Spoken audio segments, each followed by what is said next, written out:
Salut, c'est l'homme du Mpungu. Voilà, je salue tous les Mpungutistes et je suis là, c'est pour qu'on cause un peu, c'est pour qu'on parle un peu. Vous voyez, ça fait quand même un moment. hmm, Je n'ai pas dit des bonnes choses à mes jeunes frères, mais c'est par rapport à beaucoup d'occupations. Vous savez, il y a votre futur album Mpungu qui doit sortir et j'étais concentré là-dessus. Mais Dieu merci, je suis vers la dernière phase, la phase de finalisation. Donc, ce n'est que les mixages et les mastering. Donc, du coup, j'ai un peu de temps pour tchatcher, pour recommencer à donner des petits conseils à mes jeunes artistes. Alors, aujourd'hui, je vais répondre simplement à une question. Il y a beaucoup de jeunes artistes, d'excellents artistes qui m'interpellent, qui m'envoient des messages, Messenger et WhatsApp, partout, grand frère. Je chante très bien, je suis très fort, j'ai 40 chansons. Est-ce que tu es producteur? Je leur réponds souvent, inbox, mais j'ai estimé qu'il faille peut-être venir répondre de manière globale, parce que répondre à tout un chacun, essayer de lui dire la même chose que tu as dit à l'autre la semaine passée ou bien il y a 2 jours, ça devient un peu fastidieux. J'ai vu la nécessité de recommencer à faire ces petits formats de vidéos qui me permettent de discuter avec les jeunes surtout, ceux qui commencent, ceux qui veulent se lancer, ou bien ceux qui se sont lancés depuis un certain moment, mais qui n'arrivent pas encore à trouver leur marque. Donc voilà pourquoi je viens répondre aujourd'hui. Je réponds à ceux qui m'ont posé la question. Je réponds à ceux qui ont le même problème mais qui n'ont pas encore eu le courage de poser la question. Et je réponds aussi à ceux qui auront le problème dans les jours à venir. Oui, je suis producteur. Je suis producteur de musique. Je suis producteur à un certain niveau parce que toute la carrière de notre groupe, du groupe Mbale Mbale que vous avez connu, vous avez apprécié, vous avez dansé, vous continuez à danser. Je vous le dis aujourd'hui, tout ce travail a essentiellement été fait par mon frère et par moi-même. Donc, nous sommes des producteurs, nous sommes dans le domaine depuis bientôt 20 ans.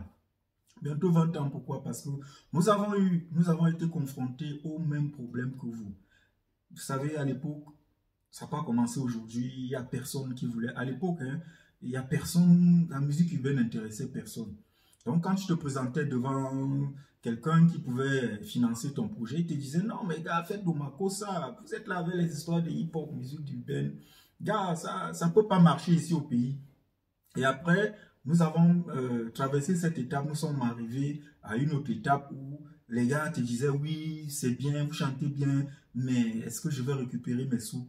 Est-ce que vous pensez que le fait de vous produire va me permettre de rentabiliser quelque chose? Et c'est là où nous avons compris que si nous ne faisons pas les choses de par nous-mêmes, nous n'allons rien faire. Voilà donc comment on devient nous-mêmes nos producteurs, nos propres producteurs. Et je vous assure, on n'avait pas l'argent, mais on avait le cerveau. Voilà. Donc, je viens vous répondre aujourd'hui. Oui, je suis producteur, mais je ne peux pas vous produire. Je ne suis pas encore au niveau de vous produire. Je ne suis pas là pour vous vendre vos rêves. Je ne suis pas là pour vous raconter des histoires. Mais je suis aussi là pour vous dire que vous pouvez vous-même vous produire. Vous pouvez vous autoproduire. Parce que ça me fait souvent très mal de voir, d'écouter. Parce que les chansons que les jeunes m'envoient, c'est des choses formidables. Les gars chantent bien. Les gars ont un talent incommensurable. Tu vois, et tu te poses la question de savoir, mais comment un tel talent peut être caché, peut se gâter comme ça là dans la nature parce que personne ne veut s'en occuper. Et ceux qui nous disent que la musique n'est pas rentable aujourd'hui, c'est des personnes qui ont leur raison. Mais nous, les passionnés, on s'en fout que ce soit rentable ou pas. On est dedans, on fait, on continue à faire. Mais je pense qu'on peut, avec des petits moyens, essayer de rentabiliser à son petit niveau. Donc, le secteur est tellement en crise aujourd'hui que vous avez vu l'actualité qui est récente au pays. Vous avez vu le très grand label qui a décidé de fermer ses portes au Cameroun. Je ne connais pas les raisons pour lesquelles cette entreprise a décidé de mettre la clé sous le paillasson, mais nous comprenons tout simplement que ça vient encore sonner le glas de la culture et des jeunes artistes qui veulent se lancer, qui avaient beaucoup d'espoir. Donc ça brise un peu les espoirs des uns et des autres. Mais ça ne devrait pas briser vos espoirs parce que moi, je veux vous dire, vous pouvez faire les choses de par vous-même. Vous pouvez vous organiser, vous pouvez commencer avec le peu que vous avez. Et parce que la production, moi, je vais la découper en 3 phases. La première phase, c'est la phase de création. C'est-à-dire, tu crées ton projet, tu enregistres tes chansons. Et la plupart d'entre vous, vous avez déjà cette chance-là. Vous avez des chansons que vous avez enregistrées. Dieu merci, aujourd'hui, il y a cette facilité. Il y a des studios dans toutes les chambres, dans tous les quartiers. Il y a des beatmakers. Il y a des gars qui peuvent vous taper des beats, essayer de vous enregistrer. Et c'est déjà quelque chose de fantastique. Parce que nous, à notre époque, tu voyais un quartier comme Yaoundé, il n'y avait que 2 studios, mon frère. Et le studio, ça coûtait cher. Mais aujourd'hui, vous n'avez plus ce problème. Vous pouvez enregistrer vos chansons tranquillement. Et c'est pareil. Parce que quand tu as fini la phase d'enregistrement, il te faut un visuel, c'est-à-dire il te faut des clips et tout et tout. Et ça, vous pouvez le faire. Vous pouvez faire des petits clips avec vos petits budgets. Vous n'avez pas forcément besoin de commencer avec des clips époustouflants et tout et tout. Et c'est là où les problèmes commencent en fait. Parce que les jeunes, il a fait sa chanson et il a un clip qui veut faire, qui peut aller dans les 1 million. Le gars rêve. Le gars veut être star directement, mais ça ne marche pas comme ça. Allez-y étape par étape. Et faire un clip aujourd'hui n'est pas aussi compliqué que ça. Il y a des petits gars très forts dans les quartiers qui ont le petit matériel, qui peuvent faire des prises d'images. Il y en a d'autres qui sont très forts dans les montages. Commencez par là. Commencez par là. Vous pouvez même faire le clip avec vos téléphones. Moi, je vois les petits ici, là, qui font les clips avec les téléphones. Moi, j'ai fait 2 clips ou 3 avec mon téléphone. Vous avez les iPhones dans vos poches. Pensez que ça se fait comment? J'ai même vu des très grands réalisateurs au Cameroun faire des clips avec les téléphones. Avec les téléphones. Et aujourd'hui, et à l'époque, ils n'avaient pas... les téléphones qu'ils utilisaient à l'époque n'avaient pas encore la puissance que les téléphones d'aujourd'hui ont, par exemple. Donc, vous pouvez faire les clips. Vous pouvez faire les vidéogrammes. Pareil pour vos shootings photos. Vous pouvez le faire. Ne vous fixez aucune barrière. Parce que vous vous dites, non, on attend le milliardaire qui va venir mettre le milliard. Les gars s'en foutent de notre zik, frère. Donc, le plus important, c'est de nous prendre en charge, c'est de te prendre en charge. Toi, le jeune artiste qui me regarde, ou bien qui va me regarder, c'est que oui, tu peux. Tu as enregistré tes chansons, c'est pas compliqué d'enregistrer une chanson aujourd'hui. C'est pas compliqué. Laisse les grands beatmakers là qui font, ils te disent qu'un son c'est 400 000 ou bien 1 million, ne pars pas là-bas. Le plus important, c'est d'avoir un bon support. Un bon support. Et pour avoir un bon support d'écoute, tu n'as pas forcément besoin d'aller dans un studio qui va te prendre un bâton. Il y a des petits gars au quartier qui sont forts. Avec 50 coups, tu as la magie du son. Et vous pouvez avoir ces 50 coups-là. Parce que je vous vois, vous êtes frères. Vous avez les tennis, vous avez les bling-bling, vous buvez même au bar. Vous pouvez seulement décider de réfléchir et de changer de paradigme et de vous dire, on peut investir nos petites économies dans notre musique. Et dès que tu investis comme ça, c'est bon. Donc, tu as ta chanson, tu as ton petit clip que tu as fait avec ton pote au quartier, et puis c'est bon, tu as déjà tout. Tu as les réseaux sociaux.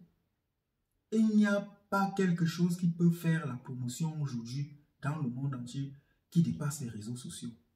Tu commences sur les réseaux sociaux, il y a les chaînes de câbles qui diffusent, qui ont besoin de contenu. Tu les approches, tu proposes ton clip ou bien tes clips. Les gars vont diffuser, peut-être pas tous, mais il y aura au moins 1 ou 2 personnes qui vont accepter de te diffuser et c'est comme ça que tu vas commencer. Une fois que le gars va commencer à te diffuser, une fois que tu as, je sais pas, un profil Facebook, une page Facebook, tu as 100 personnes, 200 personnes qui vont commencer à te suivre, c'est parti. Nous, à l'époque, on n'avait pas ça. Si on avait eu ça, c'est qu'on est les superstars aujourd'hui. Mais vous, vous avez ça. Donc, ne vous fixez aucune limite. Arrêtez de chercher le producteur, le gars qui te raconte des histoires. Arrêtez de rêver aussi. Parce que j'ai posé une question comme ça à un jeune, je lui ai dit, ok, tu veux bien que je te produise, mais combien penses-tu qu'on peut injecter dans ton projet pour que ça rentabilise?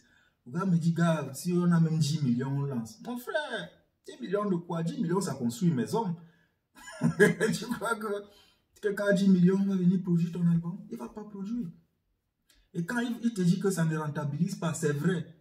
Pour rentabiliser la musique aujourd'hui, c'est compliqué. Donc, il faut être un passionné, il faut être un fou, il faut être quelqu'un de malade pour mettre son argent là-dedans.